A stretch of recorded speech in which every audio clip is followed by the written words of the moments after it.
RC One vous est présenté par la Fédération Française d'Aéromodélisme et buzzrc.com, le site de vente en ligne officiel de l'émission.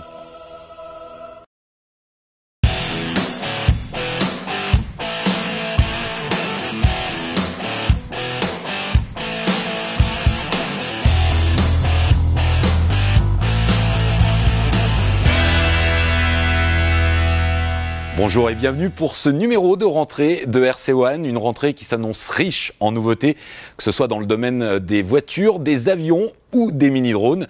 On reparle de ces news dans quelques instants, mais tout de suite, voici le sommaire de cette émission. À l'essai ce mois, le Desert Wolf de chez Maverick du groupe HPI, un TT 1/8e équipé d'une motorisation de 10e. Ce type de machine hybride est très tendance en ce moment. Très tendance aussi les petits multirotors de course en immersion. Nous avons piloté pour RC One le carton de l'été, le e-turbine TB250.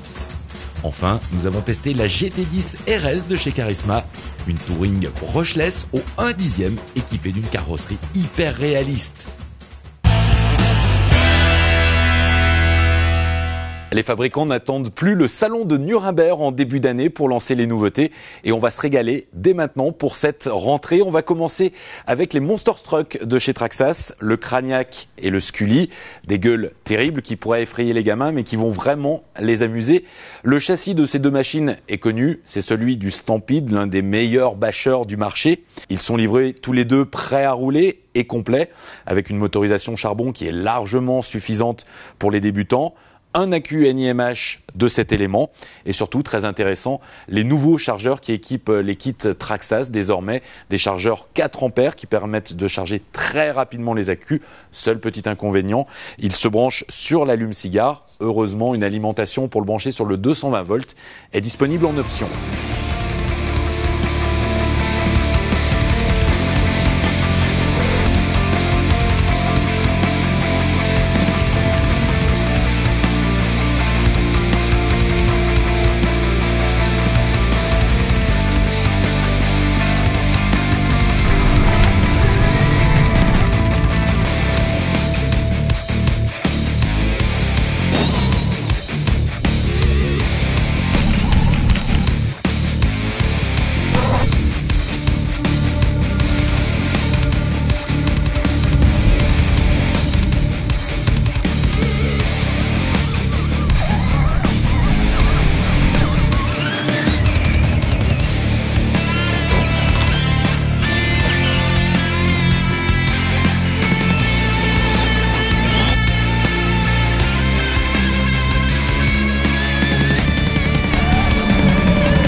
Desert Wolf de chez Maverick, la marque low cost de chez HPI, surfe sur la vague des TT 1/8e électriques d'initiation et léger grâce à leur motorisation de 10e.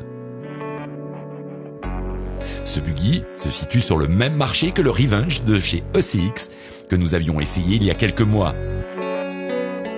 Sur le plan esthétique, cette machine est plutôt réussie avec ses belles jantes bâton et sa carrosserie réversible pour avoir deux styles différents, buggy traditionnel ou type Bulldog. Sous la carreau, c'est clairement du HPI avec des matériaux de bonne qualité et une conception bien pensée. Ce buggy est équipé d'un combo brushless avec un moteur de 4000 kV et un contrôleur de 80 ampères compatible avec les accus LiPo de 2 ou 3S. Pour notre essai, nous avons utilisé un accu de 2 éléments de 7,4 V. La configuration est parfaite pour les plus jeunes et les débutants.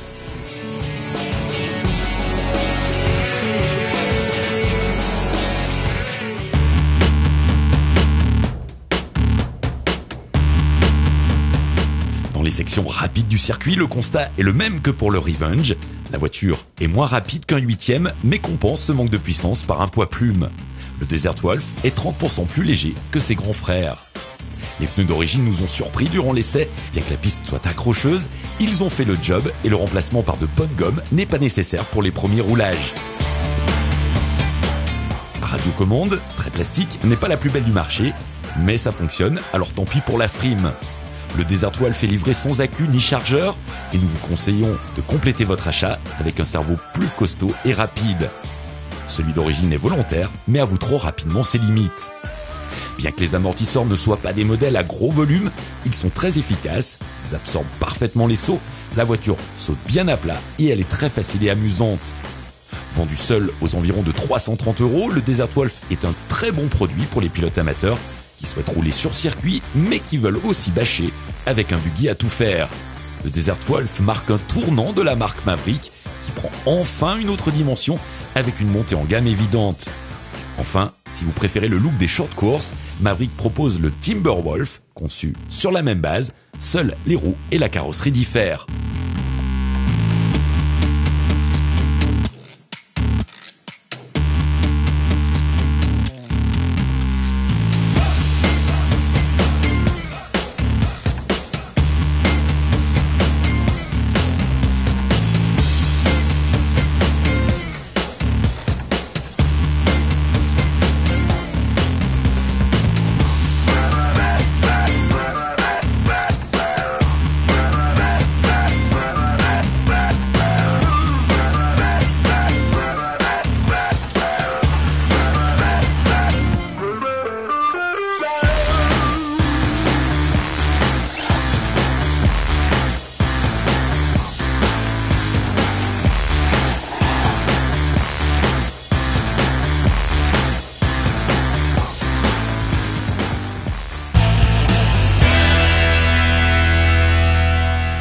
En aéromodélisme, E-Flight, la marque du groupe Horizon Hobby, lance le Pony Brave Night Flyer, une semi-maquette d'avion d'épandage d'1,20 m d'envergure. Le look est terrible, on adore le cône en alu, le pilote et les feux de navigation fonctionnels. La nuit, il est même possible d'éclairer entièrement l'avion. Avec la lumière et les volets, le Pony Brave Night Flyer s'annonce comme un excellent avion à tout faire.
Il est aujourd'hui très difficile de s'orienter dans la jungle des multirotors de Race FPV. Le marché est en plein boom et les chinoiseries débarquent en masse. Parmi tous ces produits, nous avons jeté notre dévolu sur le modèle e-Turbine TB250, pour son look que nous adorons, pour le sérieux de son distributeur et pour le prix attractif de cette machine qui est vendue 269 € dans la configuration de notre essai. Ce modèle est livré monté dans une petite mallette avec moteur et contrôleur, caméra de FPV, hélice et carte de vol CC3D. Pour compléter le kit, il ne manque qu'un AQ3S de 1400 mAh avec une prise XT60, un récepteur 6 voies et un combo de FPV émetteur-récepteur si vous souhaitez voler en immersion. Vous serez peut-être effrayé par le paramétrage de la carte CC3D, mais soyez vraiment rassurés, la manipulation est ultra facile. Il suffit de suivre les instructions du software OpenPilot qui est très bien fait et très ergonomique. Attention, il faut bien télécharger la version 15.02 de ce logiciel, compatible avec toutes les plateformes Mac, PC ou Linux. Le branchement de l'émetteur vidéo est très facile, il se fait soit par soudure, directement sur le châssis, soit par branchement d'une prise de type Futaba. Une large barre de LED en couleur est située à l'arrière du e-Turbine et à l'avant, il est doté de 2 phares ronds. Le port de lunettes de soleil est nécessaire au branchement de l'AQ, l'éclairage est du genre super efficace.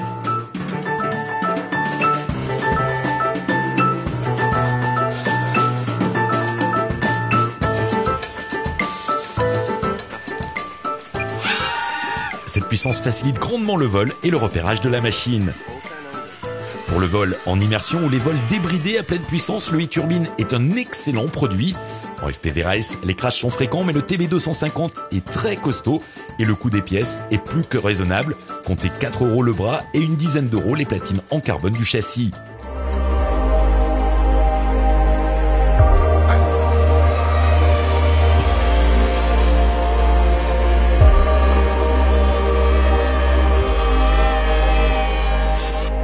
Le e-turbine a été le tube de l'été et fait l'unanimité auprès des utilisateurs, déjà nombreux, et nous approuvons ces éloges totalement mérités.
D'autres nouveautés sympas sont annoncées par le fabricant américain. Certaines d'entre elles sont même déjà arrivées dans les boutiques.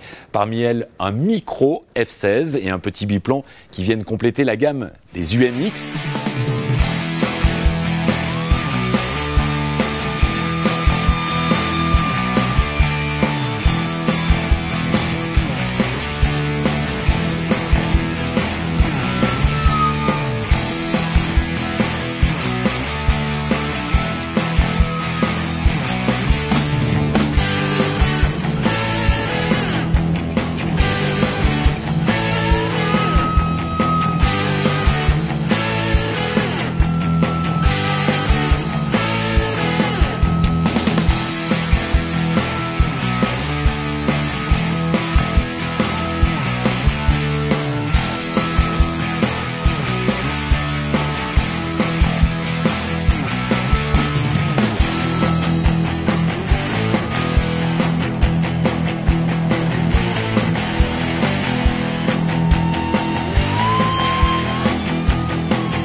Et puis dans la série des Carbon Z, on attend l'arrivée d'un très beau T28 de 2 mètres d'envergure. Il sera livré tout équipé et même les trains d'atterrissage électriques seront installés.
Yamaha est une marque qui avait, il y a quelques années, une connotation très jouet. Après une vraie mutation, la marque poursuit son développement et propose désormais de très bons produits RC de loisirs. La voiture de notre essai fait partie de la nouvelle gamme GT10 RS, 3 voitures de DTM, Audi RS5, Mercedes classe C coupé et BMW M4, chacune déclinée en 2 finitions. Les carrosseries sont exceptionnelles, les GT10 RS sont de vraies maquettes roulantes sur lesquelles il ne manque aucun détail, même leurs boîtes ont été étudiées pour accentuer l'aspect die-cast. Les plots de carrosserie ne dépassent pas et pour cause, ils ont été inversés. Il faut retourner la voiture pour accéder au clip. La manipulation ne pose aucun problème, juste un peu plus longue que sur une conception classique. La batterie est située sur le côté gauche du châssis en composite et de l'autre, on trouve le cerveau de direction, le moteur brushless de 3000 kV et un module tout en un qui assure les fonctions de récepteur et de contrôleur. L'intérêt de ce module est économique, mais il impose l'achat d'un contrôleur le jour où vous souhaiterez changer de radio. Pour compléter le kit, il ne manque qu'un accu LiPo de 2 éléments équipé d'une prise XT60. La transmission est en métal et les amortisseurs sont hydrauliques. Les pneus sont réalistes mais peu performants sur la piste, classique dans cette gamme de produits. Nous apprécions tous les efforts faits par le fabricant pour rendre ces voitures réalistes. Cette volonté peut s'avérer payante, elle l'a été dans le cas des Mini Z. Quand on pilote cette voiture, on se met à rêver à des courses monotypes qui pourraient redynamiser la catégorie trop élitiste du Touring RC. Vendus 340 €, les GT10 RS devront se mesurer aux modèles de marques plus prestigieuses, mais la beauté de leur carrosserie est un argument à prendre sérieusement en considération, tout comme le dynamisme de e-Model, le distributeur officiel de la marque, qui assure la disponibilité de toutes les pièces détachées.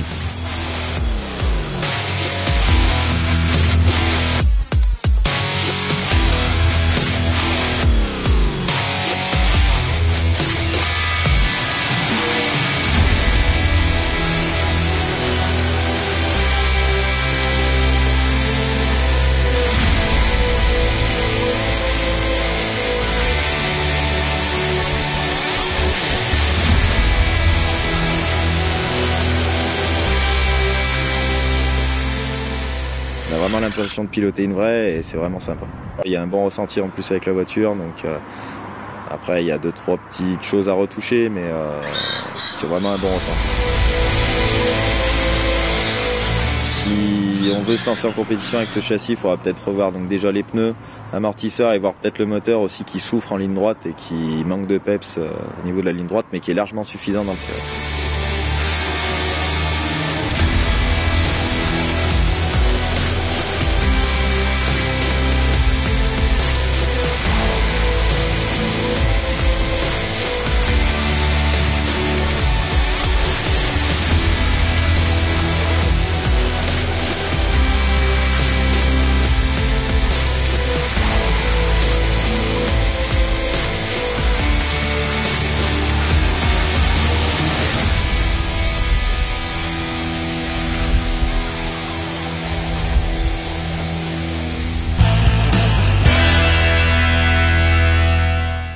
Vous pensiez avoir fait le tour des mini multirotors, nous le pensions aussi, mais ça, c'était avant l'essai de l'Inductrix de chez Blade. Ce petit multirotor est équipé de 4 petites turbines qui assurent une parfaite protection des hélices 4 pales et surtout qui permettent un vol très silencieux. Avec la fonction Auto Level, le vol est extrêmement simple pour les débutants, très amusant pour les autres. Les translations sont précises, on a été bluffé, on est séduit par cette machine qui, selon nous, est le meilleur produit sur ce secteur. Si vous avez une radio Spectrum, il existe une version prêt à binder.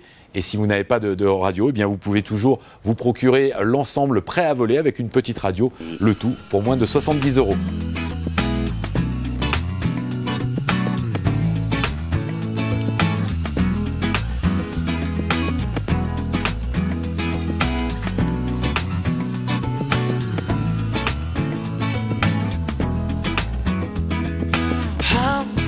Did you get me twirl all around your fingers, all through your curl? And how to fit into my world? Still the bad taste lingers, and oh my hair swirls. Now who you think you are? Riding on a smile, riding on a star. I have waited so long. Need to know what we're wrong. And if you're never ever gonna sing my song, you've been dogging me, trying to set me free. No, it's not for me anymore. You've been dogging me, and I won't take it anymore.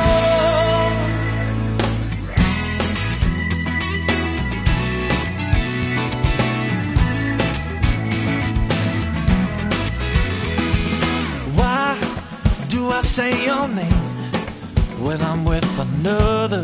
Yeah, you're the one to blame. And I try to... Ce numéro de RC1 est maintenant terminé. Nous vous souhaitons à tous une excellente rentrée. Nous vous donnons rendez-vous le mois prochain pour un nouveau numéro de RC1. Très bon mois à tous. À très bientôt. Salut. Fingers all through your curve. And how to fit into my world? Still the bad taste lingers.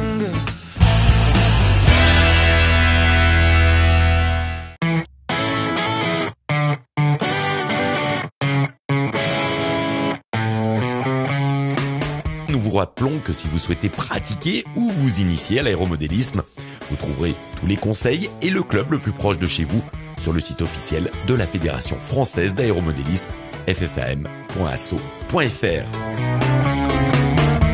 Si vous préférez les voitures et que vous cherchez un circuit, le site Track is Open est une excellente initiative pour trouver facilement votre prochain terrain de jeu, TT ou piste. Ce site qui est en cours de développement permettra également dans les mois à venir de gérer les inscriptions aux courses, un outil très bien conçu et qui devrait faciliter la vie des clubs.